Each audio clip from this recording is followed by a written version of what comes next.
We're back. And like, subscribe, helps the channel, whatever, or else.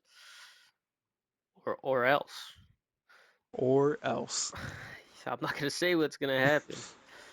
But that bad thing that happens to you within the next week, that's me. That is me.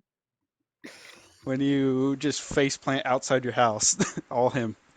When you stub your toe, that was me. I am everywhere.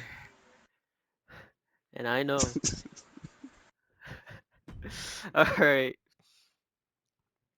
let's get this show on the road. We start the show with the Undisputed Era coming out, of course. They're all out in the ring. Adam Cole says, "Since I didn't get a chance to say this last week, I'll say it this week. I told you all. I told you that the Undisputed Era was built for greatness and we would run the WWE, and you all laughed. Now look." He holds up the WWE Championship up high, and Redragon hold up the tag titles as well. And not to mention, one of the baddest men on this entire planet is now on our side. Roddy, I think that Intercontinental Championship looks pretty nice, doesn't it? Roddy nods. You guys got a taste of it on Saturday, but it's only a matter of time before our golden prophecy comes true. The Undisputed Era will not just run Monday Night Raw, but all of the WWE, and there's not a single person on the planet that can stop us. Roddy jumps in with, "Yeah, you think Karrion Kross is going to be able to stop us?" Cole starts giggling, and so do Fish and Kyle.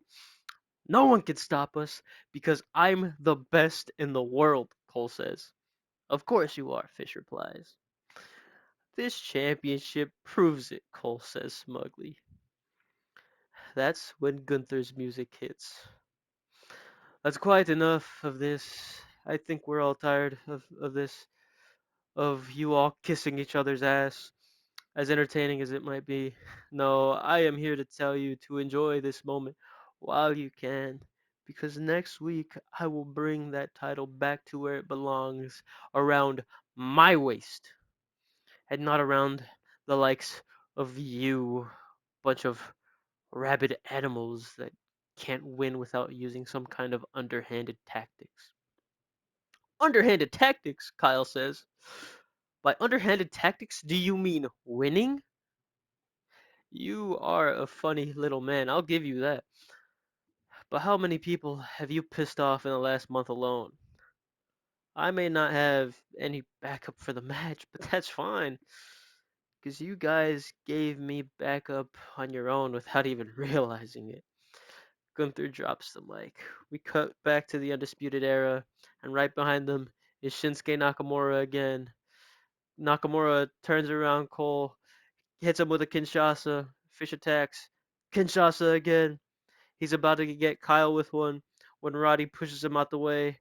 Roddy goes to punch Nakamura, but his hand gets held back. He turns his neck to see Gunther holding his arm. Gunther hits a massive chop on him. And then Gunther and Nakamura both hit Kyle with massive strikes as the Undisputed Era retreat. Alright, then we get the opening match. These two know each other like the back of each other's hands already. They keep countering every move each other make each other makes. It all ends when both get knocked down with a double headbutt, and the Undisputed Era's music plays. Mox panics and he immediately gets to his feet. He's ready to fight him off. They surround the ring. The ref is yelling at Cole to get off the apron again. Roddy enters the back of the ring, quickly picks up Santos and hits a backbreaker on him. He does it one more time for good measure. Mox looks confused, but he decides not to question it. He just covers Santos. One, two, three. As soon as the bell rings, however, the Undisputed Era jump in the ring and start attacking both men. That's when Roman makes his entrance, and so does Nakamura, to help fight them off. Nakamura ends up shaking hands with Roman.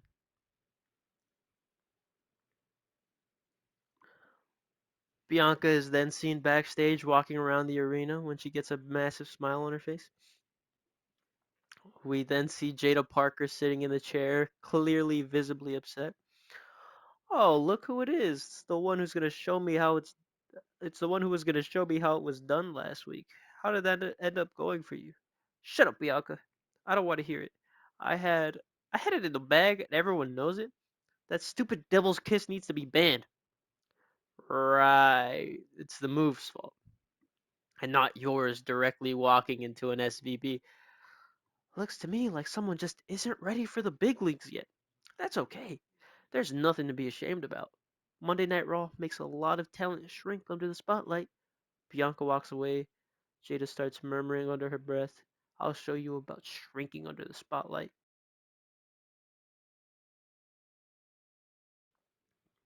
Alright.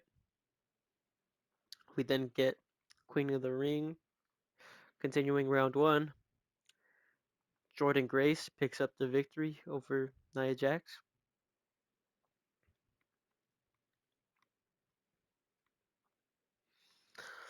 Alright, we then cut backstage where we see Nakamura walking when Roxanne comes up to him and says, Oh my god, Nakamura, you're back already? I thought you'd be gone for months. Yeah, well, I'm a little banged up still. He lifts his shirt and you can see massive bruising on his abdomen. But I'll live. Besides, I can't let them get away with the shit they pulled on Finn. Finn, man, it's horrible what they did to him, Rock says. Have you heard anything from him? No. He's radio silent. I don't know what's going on, but I'm gonna make sure they pay for everything. I'll tell you that much. But it was good to see you again. I got business to take care of, so I'll see you later, alright? Alright, yeah, no problem. They hug, and we end the segment. We then cut to another area backstage where Bailey is. She's just staring into space, thinking of how everything went wrong at SummerSlam. She had it won. All she had to do was clean up Trish's scraps. That's when Lola and Stephanie walk in. Stephanie says, So, have you made up your mind yet? I think I actually have. After what happened at SummerSlam, let's do it. All of us, together. Be unstoppable. Well then, Captain, says Lola. Call the play. Alright. Next week, here's what you're gonna do. The camera cuts before we can hear the plan. Then we get King of the Ring tournament. Round one continues. Austin Theory versus Braun Strowman. These two had beef months ago, which I'm sure everyone completely forgot about because they just basically haven't been on TV since. But Theory's able to get his revenge and pick up the upset victory over Braun Strowman. Theory advances in the King of the Ring tournament. Um,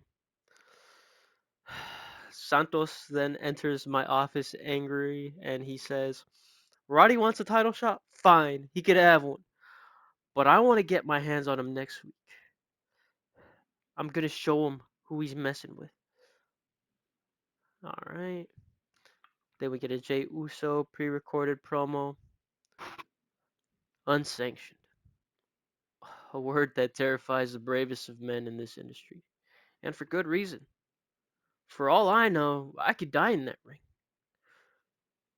But that doesn't scare me, Randy. It excites me. Yeah, I could die in there. So could you. So let me tell you, your plan, your little plan to scare me, it didn't work. It only made me want to take you out more.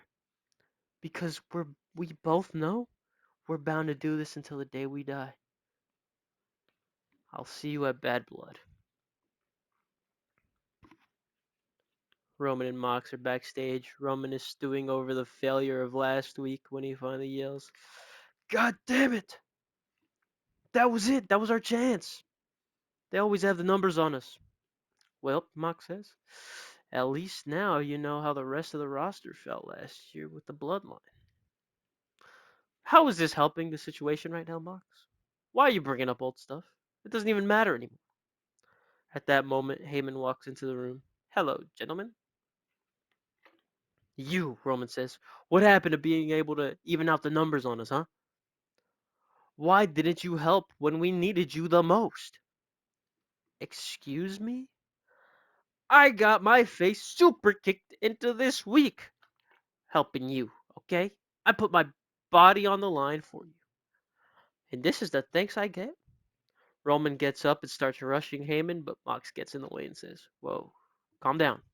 He did get super kicked. We just still don't have enough numbers. Maybe he changed. It's okay. We'll get a rematch. We just gotta ask for one. Roman backs off and says, Fine, we're good. You can stay for now. We'll see you next week. Mox and Roman leave. Heyman gets his phone out and calls someone. Hey, I'm good for now. If we're gonna do this, we have to do it soon. I don't know how much time I have left. Heyman listens and nods as the person speaks to him. Alright, got it. Sounds like a plan. I'll see you then.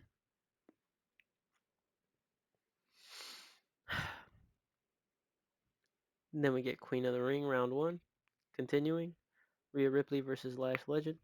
Rhea Ripley makes her return to in-ring competition for the first time since Clash at the Castle. It's been that long. And she picks up the victory, reminding everyone exactly who she is. Alright. Backstage, uh, Adam Cole gets off the phone and says, That was Eric. It worked. We did it, Roddy. You have a title match next week. Can you believe it? Oh my god, we actually rage baited him into this. He's such an idiot. Oh, the look on his face when I take that title off him is going to be priceless. Alright. Then we get Trish Stratus coming out to the ring. She calls out Roxanne. Trish says, You know, I just had a wild flashback after last week. We've met before. Do you remember this?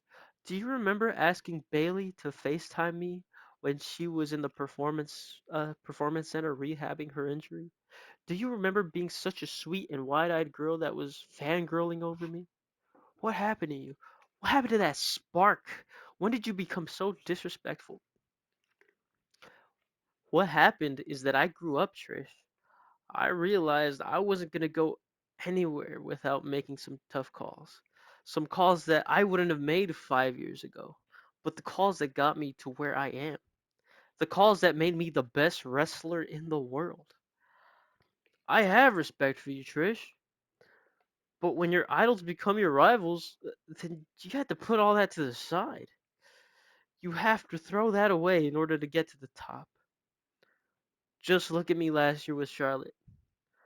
I couldn't get over that hump until I threw that respect to the side. I've only ever beaten her once, but I've beaten Mercedes 4 times, which, by the way, automatically makes me the best women's champion in WWE. Yeah, you've beaten her 4 times. Who cares? It's gonna be a lot harder to try to put me down a second time. Trish drops the mic, and we end the segment. Main event time. Chelsea versus Shayna. Shayna Shayna has taken out Piper already. I forgot her name for a second. Oops, my bad. Uh, she has Chelsea right where she wants her. She's setting up for a Karafuda clutch. When Zoe Stark's music hits, Zoe comes out. She stays at the top of the ramp though. Shayna starts yelling at her to come down here. But she doesn't. So after she just stays there, Shayna decides to bring her attention back to Chelsea, where Chelsea kicks her in the gut and hits an unpretty her for the victory. Chelsea Green continues her title reign as Zoe Stark returns. and that is Raw.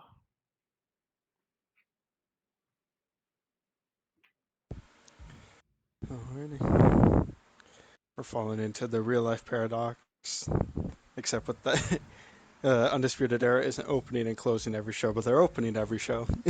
Yep, In that's fact, they'll have the opening promo and then immediately interfere in the opening yep. match.